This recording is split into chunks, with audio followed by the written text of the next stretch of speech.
तो आज बात करते हैं दुनिया की सबसे ग्लैमरस, सबसे चकाचौंध वाली क्रिकेट लीग आईपीएल की।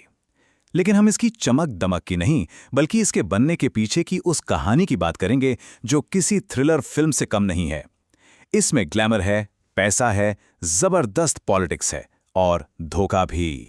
और इस पूरी कहानी के सेंटर में है एक ही आदमी जो अपने आप में एक पहेली है, ललित मोदी। सोचिए, एक तरफ तो वो उस लीग का आर्किटेक्ट है जिसकी वैल्यू आज $12 बिलियन से भी ज्यादा है, और दूसरी तरफ वही आदमी है जिसे आज भारत सरकार एक भगोड़ा मानती है। तो सवाल ये उठता है कि आखिर ऐसा कैसे हुआ? जिस इंसान ने इतना बड़ा साम्राज्य खड़ा किया, वो सब कुछ गंवा कैसे बैठा? चलिए इसी उलझी हुई कहानी की परतों को खोलते हैं। इस कहानी को समझने के लिए हमें थोड़ा पीछे चलना होगा, ललित मोदी की शुरुआत में।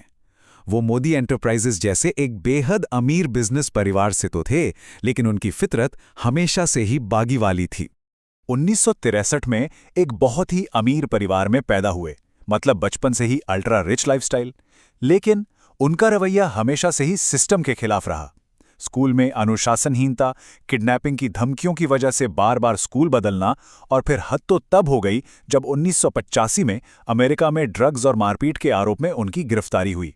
वो बिना डिग्री लिए ही भारत वापस आ गए। मतलब एक बात तो साफ थी, ये बने बनाए रास्ते पर चलने वालों में से नहीं थे।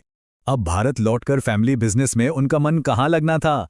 उन्हें तो कुछ और ही करना था। उनका असली पैशन था ग्लैमर, मीडिया, स्पोर्ट्स और पावर, इन चारों को एक साथ मिलाना। और इसी जुनून के साथ 1993 में उन्होंने मोदी एंटरटेनमेंट नेटवर्क शुरू किया, और यहीं से दुनिया ने पहली बार उनकी दूर की सोच को देखा। जरा सोचकर देखिए, वो 90 का दशक था, भारत बस बदल ही रहा था और मोदी ने भविष्य देख लिया था। 1993 में वो डिज्नी को भारत ले आए। फिर 1994 में ESPN के साथ लगभग $1 बिलियन की डील कर डाली। उन्होंने इंडिया में एंटरटेनमेंट का पूरा गेम ही बदल दिया था, और ये तो बस एक शुरुआत थी। इसी दौरान 1995 में उन्होंने IPL का पहला खाका तैयार किया। उनका आइडिया एकदम क्रांतिकारी था। शहरों के नाम पर टीमें, प्राइवेट ओनर्स, टीवी पे प्राइम टाइम क्रिकेट, बिल्कुल यूरोपियन फुटबॉल लीग की तरह। लेकिन जब वो ये आइडिया लेकर BCCI के पास गए, तो जानते क्या हुआ? उनके आइडिया को सीधे सीधे रिजेक्ट कर दिया गया। पर उस रिजेक्शन ने मोदी को एक बहुत ज़रूरी सबक सिखाया कि अगर सिस्टम को बदलना है तो पहले सिस्टम के अंदर घुसना पड़ेगा। और यहीं से शुरू हुई उनकी असली शातिर चाल। उनका प्लान किसी शतरंज की बाजी जैसा था। पहला कदम राजस्थान क्रिकेट एसोसिएशन यानी RCA पर कब्जा करना। इसके लिए उन्होंने राजस्थान की तत्कालीन मुख्यमंत्री वसुंधरा राजे के साथ अपने कनेक्शंस का इस्तेमाल किया और एक नया स्पोर्ट्स एक्ट पास करवाया। बस इसी एक्ट का फायदा उठाकर उन्होंने RCA का चुनाव जीत लिया और दशकों से चले आ रहे रुंगटा परिवार के राज को खत्म कर दिया।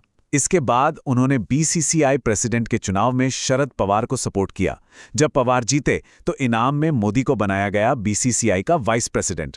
अब वो सिस्टम के अंदर थे, तो अब पावर उनके हाथ में थी। और तभी क्रिकेट की दुनिया में कुछ ऐसा हुआ जिसने मोदी को अपने बरसों पुराने सपने को सच करने का एक सुनहरा मौका दे दिया। साल था 2007। भारत ने पहला T20 वर्ल्ड कप जीत लिया। इस एक जीत ने पूरे देश में T20 फॉर्मेट के लिए एक दीवानगी पैदा कर दी।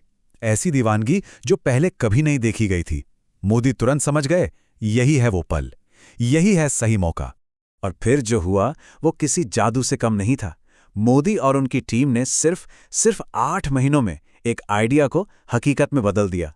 लीग का स्ट्रक्चर, टीमों की नीलामी, प्लेयर्स का ऑक्शन, ब्रॉडकास्टिंग राइट्स, सब कुछ रिकॉर्ड टाइम में हुआ।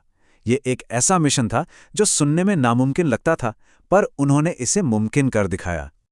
और फिर आई वो तारीख, 18 अप्रैल 2008, IPL का पहला मैच। किसी को अंदाजा नहीं था कि क्या होने वाला है।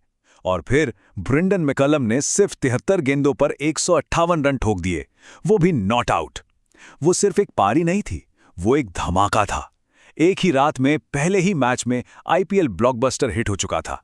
ललित मोदी ने बाद में खुद ये कहा कि मैंने IPL ब्रेंडन मैकलम को समर्पित कर दिया। इससे पता चलता है कि उस एक पारी ने लीग की किस्मत को कैसे हमेशा के लिए बदल दिया। बस उसी रात क्रिकेट हमेशा के लिए बदल गया। लेकिन कहते हैं ना, जितनी तेजी से कोई ऊपर जाता है, खैर मोदी की जबरदस्त कामयाबी और उनके आक्रामक स्टाइल ने उनके कई ताकतवर दुश्मन बना दिए थे। और जितनी तेजी से ये साम्राज्य बना था, उतनी ही तेजी से ये ढहने भी वाला था। 2009 में जनरल इलेक्शंस की वजह से आईपीएल को साउथ अफ्रीका शिफ्ट करना पड़ा, जिससे काफी राजनीतिक तनाव पैदा हुआ।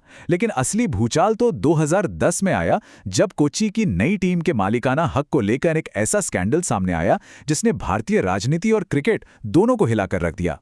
इस स्कैंडल के सेंटर में थे एक मंत्री, उनकी एक दोस्त, एक रहस्यमय हिस्सेदारी और एक धमकी भरा फोन कॉल।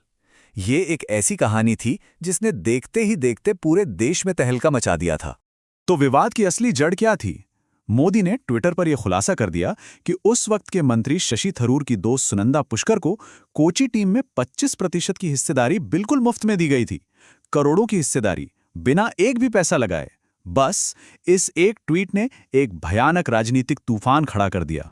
और फिर आया क्लाइमैक्स का वो पल, 25 अप्रैल 2010, आईपीएल फाइनल की रात।